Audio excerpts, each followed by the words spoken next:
I'm really gonna try and make a dress today.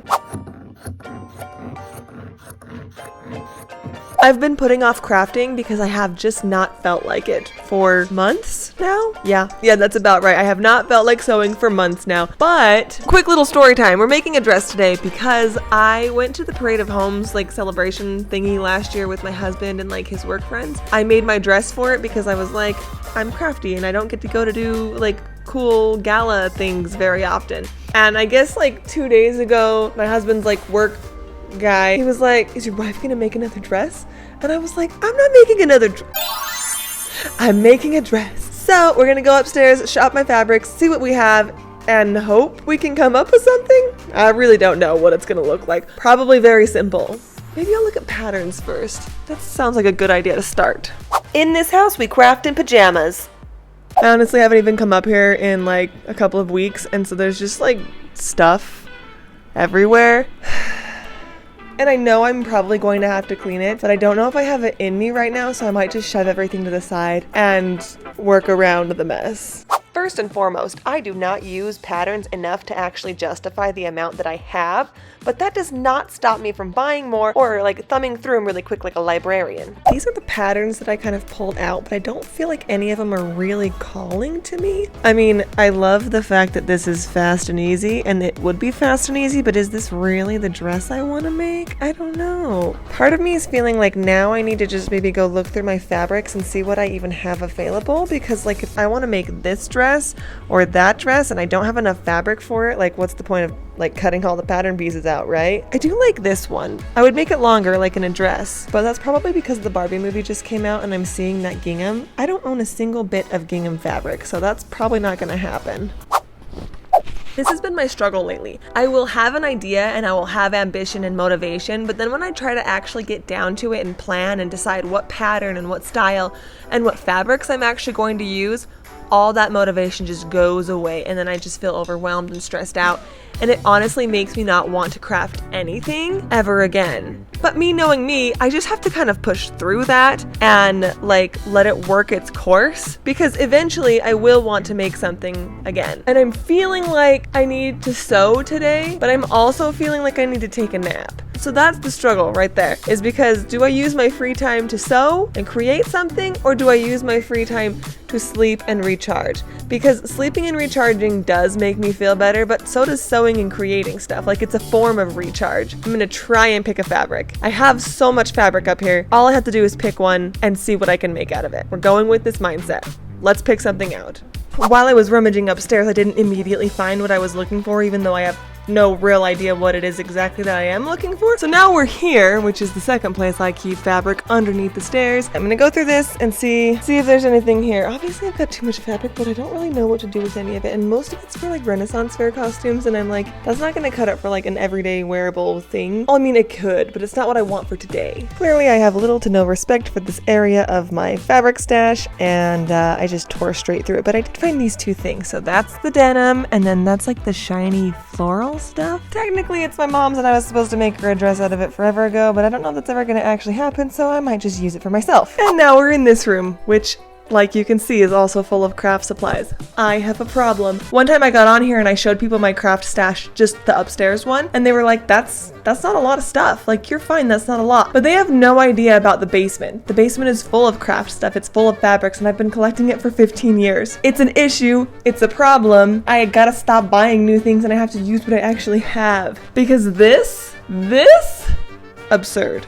I went through a ton of boxes, but I only filmed myself going through one. After a lot of consideration, I've kind of looked at my patterns, I've looked at the fabrics that I have available to me. I looked online a lot because I just couldn't come up with anything. And ultimately, what I think I'm going to do is make a version of this dress, but it's going to be short and it's not going to be off the shoulders, but it's going to be like, this is probably the the most similar pattern that I have, but I'm not really going to be using it. Everything else just didn't feel right, and I felt like it was gonna take too much time. Like I was saying earlier, I do like this dress. I just don't think I have anything that's really gonna go with it fabric-wise. Now that that's out of the way, time to stress about exactly how I'm going to make. I'm planning on doing like a sheared top because I think that's gonna take the least amount of time and engineering to actually make happen. I'm gonna stick with like a lighter weight cotton material. So I've got this pink, and then this pink. None of them are ideal. None of them are my favorite. But we're working with what we have. The other option I have is this green fabric. Typically for my greens, I like to go a little bit more olive colored, and this is very pastel. So I don't know how I feel about that. And then this is like a blue, but it's kind of more like a denim. So I think it's probably going to be too heavy for the project I have in mind. Oh,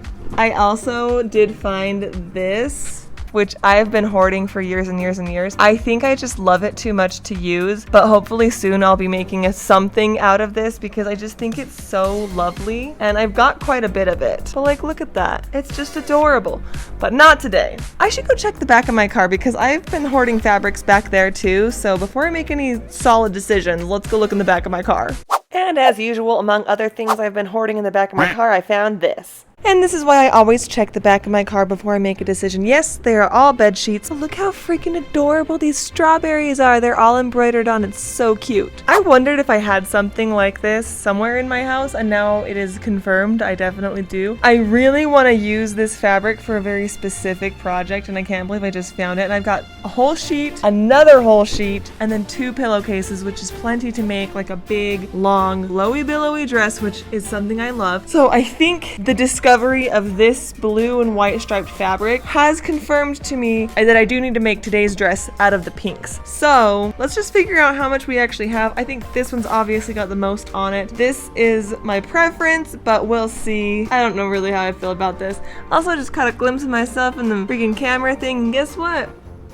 Looked better, had better days. And I don't care enough to do anything about it now. If you've watched this video up until this point, clearly you're fine with it. So am I. Let's move on. Starting off with my preferred colored pink sheet, it looks fine until I realize that I've already used a giant chunk for something else. That's what devastation feels like. Moving on to the second pink, there's definitely more fabric on it, but it doesn't feel right. The last pink sheet actually has the most fabric on it, and after a quick color comparison, I just decided that that's what I was going to go with because the game we're playing here is just so something. And in that same vein, I found this dress on TikTok, and I just decided I was going to very uncreatively copy the design and make one for myself, which works out great because now I don't have to cut out a pattern and the actual dress. I can just make it up as I go, and that's really more how I'm feeling about this project. Like, no limits, no boundaries, potentially no success. That's my sewing sweet spot, so I might as well embrace it. And just like the really terrible Sound of Music costume I did last month, this dress is also essentially made up of just a bunch of rectangles. It's almost like I don't have the brain capacity to sew anything but straight lines and easy shapes. This is me manifesting all the quick and easy projects.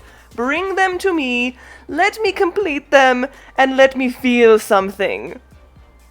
But I don't want to work too hard on it. You know what I'm saying? It's that balance between I want to do something fun and creative, but I don't want to get in so deep that I just feel overwhelmed because I'm just not there, you guys. I don't have it in me. If you've been watching this channel for a while now, you will know that one of my greatest joys in life is pressing fabric flat, getting all those demon wrinkles out, and maintaining order within your textiles. Because remember, a pressed project is a blessed project. And the awesome people over at Oliso, I could be saying that wrong. I never learned how to read. They sent me this cool new iron, which was literally made for sewing and quilting, and I have not opened it yet or even looked at it. This is not a sponsored video, but they did send me this bad boy, and it would be a shame not to share with you some of the information I'm about to learn and uncover, so let's get into it.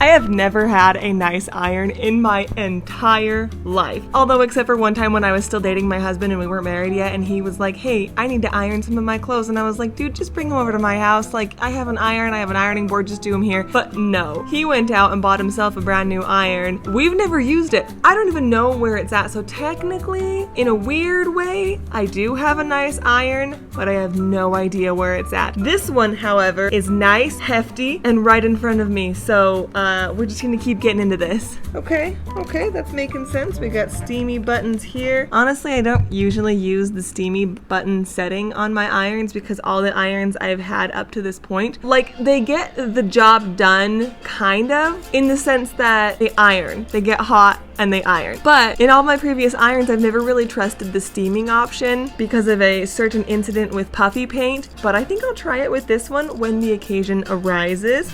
Got a nice long cord, a little like water bucket thingy.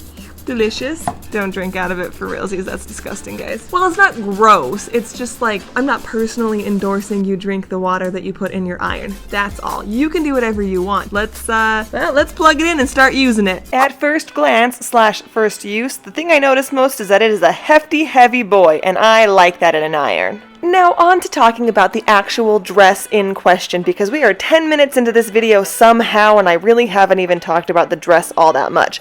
I'm starting with the bodice part, which, as I mentioned before, is going to be like a sheared top. That means I'm going to just put like elastic in the bobbin, and then it's just going to scrunch up, which is great to fit multiple sizes and great to fit changing sizes. So there you go. Oh my gosh, you guys, I don't know quite what I was thinking, but I have like 10 minutes of me just winding elastic thread into bobbins, and none of it is even really on camera. Rookie mistake. But back to the shearing technique. Basically, you wind elastic thread onto a bobbin, and you have to do this by hand. You can't wind it tight at all. Then you put regular thread up top, and you set your machine to the longest stitch length. Then as you sew, you have to kind of stretch what you have already sewn, if that makes sense. Like, you could just see my hand a minute ago. I was pulling the fabric through the machine. That's a really important part.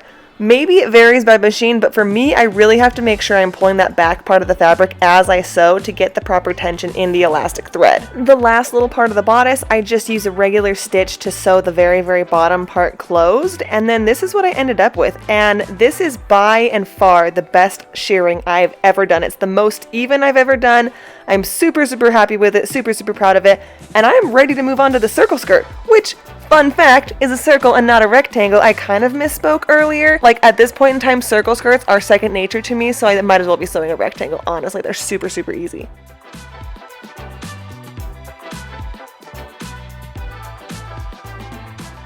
When I sew a circle skirt, the first thing that I do after cutting it out is I like to serge around the inside and outside diameter of the whole skirt. This just kind of keeps the edges safe from any fraying. And with circle skirts, you want to let them hang for at least a couple of hours before evening up the hem. I usually let mine hang overnight. This is the recommended practice because the nature of a circle skirt is that it's cut on the bias, and therefore it will have a little stretch and sag. So letting it hang, either by actually hanging it up or just draping it on a dress form, is the best way, in my opinion, to eventually get a nice straight hemline. Do with that what you will. I'm not going to tell you how to live your life. If you like saggy, stretchy circle skirt hemlines, you do you, but don't come crying to me when you're like, why does it look like it does? Why does it look so ugly? Well, did you let it hang? Because if not, that might be where your problem is. Picking back up with the project at hand, I cut a bunch of long rectangles and I sewed them together. My plan is to make a little flounce and attach it to the hemline of the circle skirt, and I thought it would be a really cute detail to make the flounce with a little scalloped edge. So I'm using a round plastic lid to get the right shapes and sizes for the scallops. The lid also helps keep everything uniform and looking right. This is a really long length of fabric, and if I remember correctly, it's over 200 inches. With that territory comes very long stretches of sitting at my machine and sewing. Friendly reminder to get up and take breaks, stand up, stretch your body. I've personally noticed that my chronic pain is starting to get bad again, so I've really had to stay on top of moving my body and maintaining good health so that I can keep doing the things that I like to do, like sewing. I mean, on one hand, it feels like the internet wants people to think that sewing is this little old granny hobby, but then like, it kind of is, so embrace it. But on the other hand, sewing is totally metal. I'm essentially downloading a dress from the internet right now. I saw it, and now I'm making it.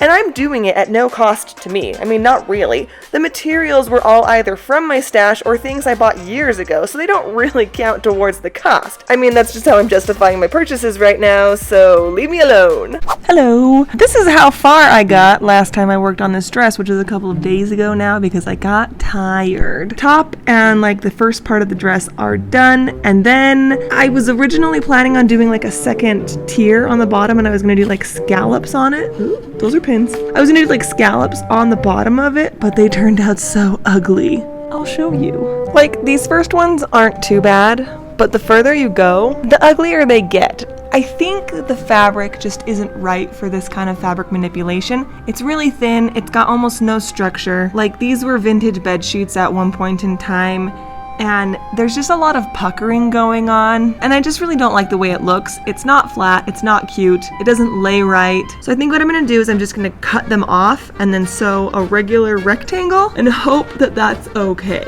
Which is kind of a bummer because I feel like I wasted a lot of fabric on this, and I am struggling to figure out how I'm gonna make the straps out of basically no fabric that I have left over. And it does definitely need straps. The dress is gonna be a little bit too heavy to stay up on its own. I wonder if I have any pink ribbon. That might work. But it also sometimes looks a little tacky if you don't do it right. I'm not quite there yet, so I'm just gonna work on cutting these off and sewing it onto the dress, I guess. I'm supposed to wear it to the little parade thingy tonight. I don't know if I'm actually gonna wear it there or not, but my hope and my goal is to at least try. You really do win some and you really do lose some, and sometimes by losing some, it actually makes you win others. I mean, in the sense that I think the scallops were a misstep, but I did learn a valuable lesson because the scalloped edge technique really does work, but you have to have a thicker, stiffer, more weightier fabric to keep everything looking right. Turns out, worn cotton bed sheets are just not the right fabric. The last time I did scallops like this, I used polyester Dupioni fabric. It was excellent. So lesson learned. I'll put that in my theoretical toolbox of knowledge and use that at a later date. The tube is ready to be ironed. I am back at it with my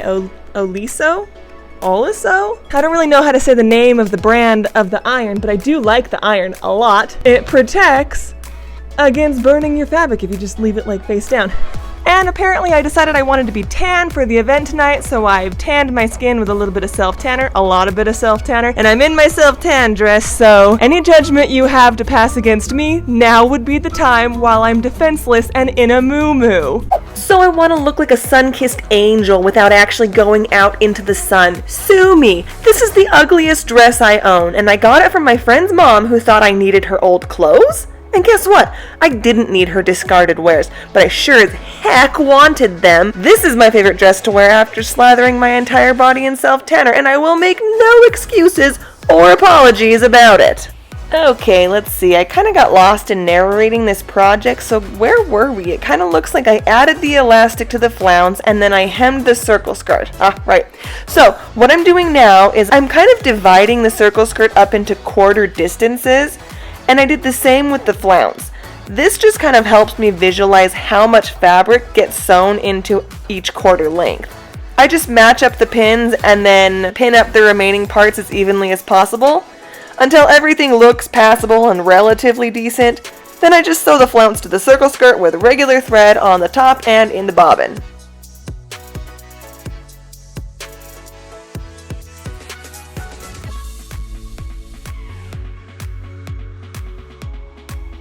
When I say that this is all the material I have left in the light pink color, you guys, I feel like I could make it work. And I had to leave to the dinner thingy in like 3 hours at this point. The dress was not ready, but I decided to go for it anyways and see what I could come up with. So I used the last scrap of the light and dark pink fabric to kind of make an odd shaped strap looking thing, but it does kind of look like a skinny to wide strap on the OG picture anyways, and remember, I'm essentially copying this dress I found online. The two-toned pink ended up being a theme that I kept all throughout this project, and that was initially just so I could line it with something, but looking at it now, I love the two colors together, and the darker pink is just a subtle pop of more pink, so it's not overbearing or really color blocked at all, just a nice little moment. I ironed each strap, quickly sewed them in place, and then I literally only had 20 minutes to rinse off my self-tan, do my makeup, and then get in the car. I decided my trusty fake ponytail clip was the easiest hair option, and then we left. This is the dinner thing. It was fun. The food was okay. The company was great. We did go get more dessert afterwards. The next day, however, I decided that I was not done. I wanted to try and make a matching little dress for my niece and really use up the remaining scrap fabric. Just when I thought the dress was pretty much done, I did a poll on Instagram and it turns out I need to add some strawberry appliques to it. So I've got that going in my machine and I looked at how much fabric I actually have left over from the dress and it's not much, but It is plenty to make a matching little pink strawberry dress for my 2-year-old niece. So that's what we're gonna do while all of the strawberries are being embroidered. It's probably gonna be about 6 hours of embroidery just to put all the strawberries down on felt. It's looking pretty good so far, and I'm just gonna pop in a movie and make a teeny little dress. The process for making the small dress is literally the same for the me-sized dress that I just made. For the little dress, every rectangle of fabric gets pressed, serged, and set in place eventually. And remember that it really is just a bunch of rectangles. A rectangle for the bodice, a rectangle for the skirt, and 2 little rectangle straps. I didn't have enough fabric left to do a flounce, but I doubt my niece will care. For the bodice, I like to sew the rectangle into a circle and then do all the shearing in the round. That way it's all one continuous piece of elastic with no cuts in it. Well, for the most part anyways. I did have to start and stop once in the middle, but I mean, big deal, right? Friendly reminder to press your projects at every step. A pressed project is a blessed project, and in this case, pressing the shearing helps it to look more professional. I attach the skirt to the bodice again by using the 4-quadrant technique, and I just match up my pins and then set the skirt into the bodice. Doing this can take a little bit of time, so I recommend putting on a movie or listening to a podcast or something to keep your mind busy. It gets a little monotonous, you know? Also, I have a tendency to film these videos in like a high-speed format, so here's just a little taste of what regular speed sewing looks like. It's boring and it's slow.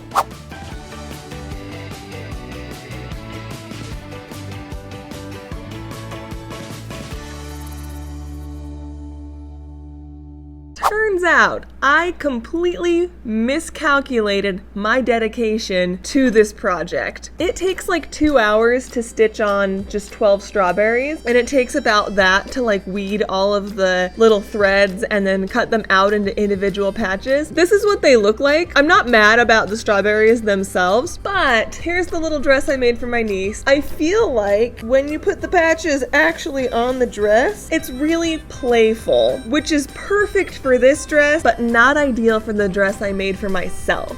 Like, for some reason in my mind, it was gonna look more like that traditional Lyrica Matoshi strawberry dress, and it's just not that for many reasons. I could address that if I really felt like it, but I just don't believe I don't believe in myself in that way today. It's not happening. So this is my plan, and I'm sticking to it. These are going on the little dress, probably not the big dress. Calling it, guys. I ended up with just 24 strawberry patches, and I realized there are other ways of making this kind of dress. This is just the way I chose to do it, so any of you judgy McAllisters out there can back off and make your own sewing related content. Reel it back in, reel it back in. I placed the little patches on the dress and then just pinned them in place until I liked the overall placement of them all. Then I used my free motion quilting foot attachment to just stitch them on. The little quilting foot is so much fun. I got it on Amazon. I think I paid like $7 for it. If you don't have one yet and are wanting to try something new, I'll put the link in the video description. This is not a sponsored video by any means. I just wanted to let you know that it's available and it fits most commercial sewing machines, so have at it. And look how cute this little dress is. Come on, right? I feel like I already kind of showed the dress that I made for myself, but here it is again because why not? Plus, I mean, I did kind of show it, but it wasn't the full thing. So like, here's the full thing, detail shots, everything. Enjoy. I'm gonna shut up.